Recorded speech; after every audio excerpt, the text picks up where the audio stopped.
Well, we are here in the Bay Area, and the Bay Area is where much of the technology is developed, the artificial intelligence, the virtual realities, the computer technology. And many people think computers have become so sophisticated that perhaps they are people too. They are very deceptive in the way they act and have almost human features often and can perform so many tasks that we do. And so it's an important question to tackle philosophically as well. I mean, what can a machine really be? And can it be a person? What makes us different perhaps from machines? Machines are material kind of objects, and are we supposed to think about ourselves that way? And with the advances of technology, our intuitions seem to be a little bit undermined, but I think they are still intact. I mean, if you just think of, we are typically not tempted to try and tell our computers a joke. We don't expect anybody there to be there to appreciate the joke, really. We are not tempted to apologize to our computers, and we don't think that we have committed murder if we turn them off. So, whereas with human beings, that is rather different. And if we think otherwise, we indeed will get into some ethical problems even. If we can turn off a computer and we think there's no difference, why would we not do it with a human being that might be hooked to a machine? So I think there are lots of ethical problems, but I'm first of all concerned with what a computer can be, not what it can do so much. And much hinges typically on the question of whether a computer can be conscious. And I think just going to read a little quote here from Alan Turing, who had a very high opinion of computers, but who interestingly formulated our intuitions about what computers cannot do. And here's what he says. They cannot be kind, resourceful, beautiful, friendly, have initiative, have a sense of humor, tell right from wrong, make mistakes, fall in love, enjoy strawberries and ice cream, make someone fall in love with it, learn from experience, use words properly, be the subject of its own thought, have as much diversity of behavior as a man, do something really new. Now, each of these items can be discussed, and many people will have questions about this, that, and the other thing, but I think it summarizes our intuitions nicely. And what I think is that we have come to think that computers can be the same thing we are because, first of all, we have started to think of ourselves on the model and on the paradigm of machines. Ever since the 17th century, people have started to build robots and try to aim at simulating what a human being is in the form of a machine. And some thought we are nothing than a machine to begin with, like Thomas Hobbes, for example. So it's not that new, really, at the end of the day. So, but the underlying assumption is materialism. So if we are just configurations of matter, then why would a machine not be the same thing that we are? And so in order to make an argument against that, I think anything that allows us or helps us to see that we are more than matter is an argument against artificial intelligence, in the sense that that computers would be conscious as well. And there would be a number of arguments to go through. I will just mention two. One is an argument that is familiar from the philosophy of mind about qualia, and that is the subjective feel that things have, the way we experience the world, the way coffee tastes, the way the clarinet sounds, the way the rose smells. This is not even anything about intelligence or IQ. Intelligence is not really what makes us so different from computers anyway, in the sense of performance. They can do many things better than we do already. That doesn't make us less than them. But even on the level of just subjective states, of feelings, of sensations, things we do share with animals even, we have something that goes beyond what computers have. Which means that even an animal would be more than a computer or a machine. So what are these qualia and why should we think that we have them and computers don't? Well, if we were to look at our brain while we are looking at, let's say, a blue wall, there's nothing in the brain that turns blue. And that is not because it is too small. We could use, electronic microscopes or something like that to get on a real micro level. On no level will we discover anything that is blue. So then where is our blue sensation? Where is our feeling? Where is the sound of the clarinet or something like that in our brain? If that cannot be discovered, then it cannot be something physical.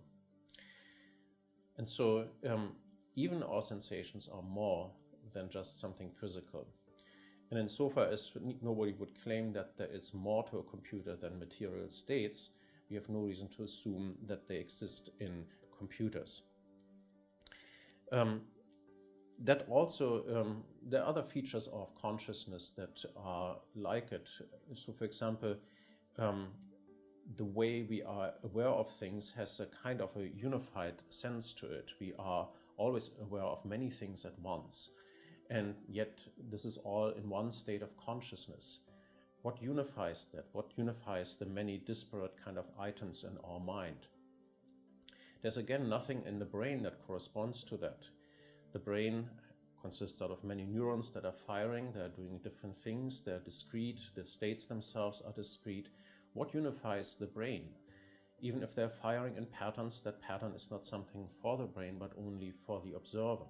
Nothing in the brain corresponds to the unifiedness of our human mind. And that is yet another kind of case where something cannot be explained on the physical level that is part of what a consciousness is.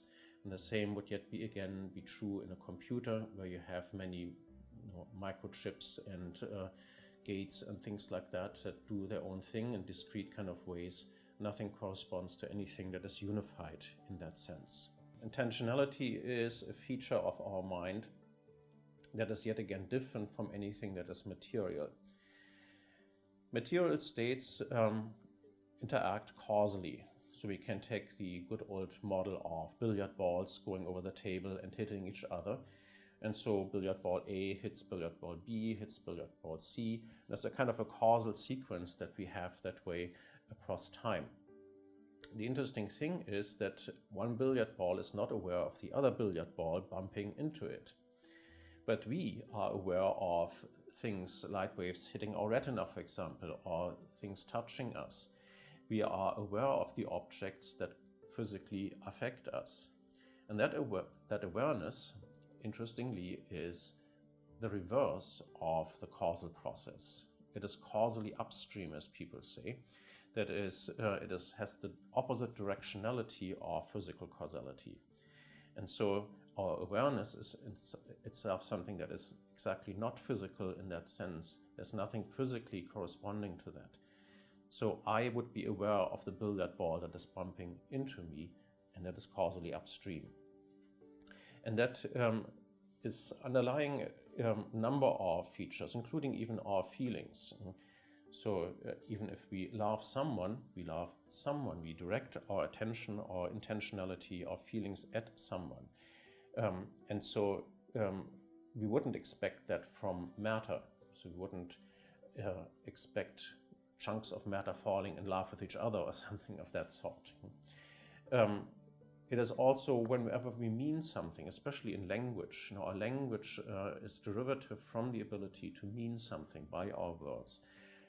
That requires intentionality to be there.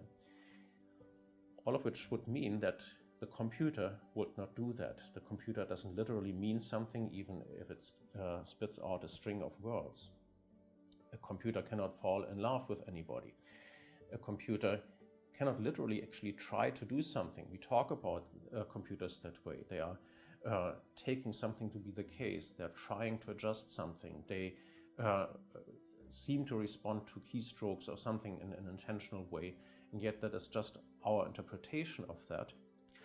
And quite naturally so, because computers are our tools. They embody our intentionality, but they borrow it from us. They don't literally have it themselves.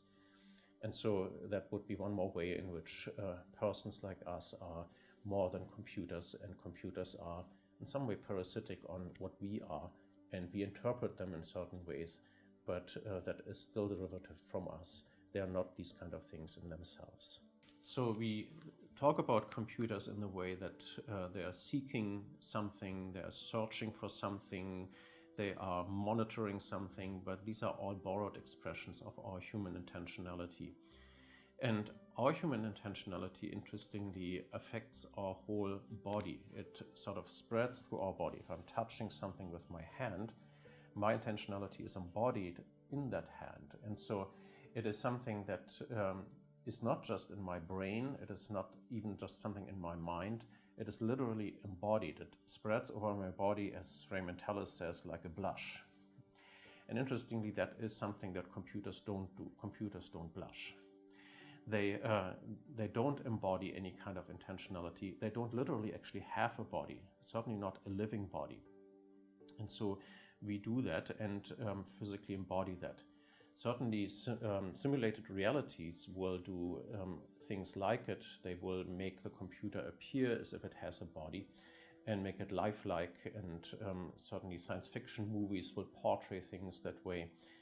And but that is, of course, itself a simulation. That is not reality. And insofar as we do distinguish simulations from reality, we have no reason to assume that even a perfect simulation would be the same thing. And it is important to keep that in mind, because otherwise we might think or mistake computers for persons and treat them accordingly. And that can be important, for example, in triage situations. So am I supposed to save a child or this droid, perhaps? If I find the droid sort of cute, then I might actually do something that's ethically wrong by neglecting the child or an elderly person. And so perhaps there is even a number of ethical problems coming from that, where the industry perhaps should not portray computers and droids and robots in a way as if they were persons, because there are ethical consequences to it, and people have started to discuss these kind of questions. And of course there are many other ethical questions, but this is in a way a separate topic. The first question is, what is a computer? And connected to intentionality, I think, is another interesting phenomenon. If I am aware of something, I am distinguishing myself of that of which I am aware. My intentionality is directed at something, and this is sort of the two poles in that. There's me and that of which I'm aware, and I am not what I am aware of. And there's a kind of a notness in that. That it comes perhaps even clearer in cases of practical intentionality. If I pursue something, if I pursue knowledge, for example, I do not yet have that knowledge. Even an animal that seeks its prey has not yet gotten the prey, it is still hungry. And hunger is a drive that's intentional. It is for something, it's about something, it is seeking something that's not yet. And so what we have here with intentionality is the phenomenon of negativity that enters the world. And that is very important, because negativity is not something physical. It's not like an electrical charge or something. It is really the absence of something. And absence is not something physical. It's the absence of something physical in the first place. Therefore, a physical thing is not something that's absent.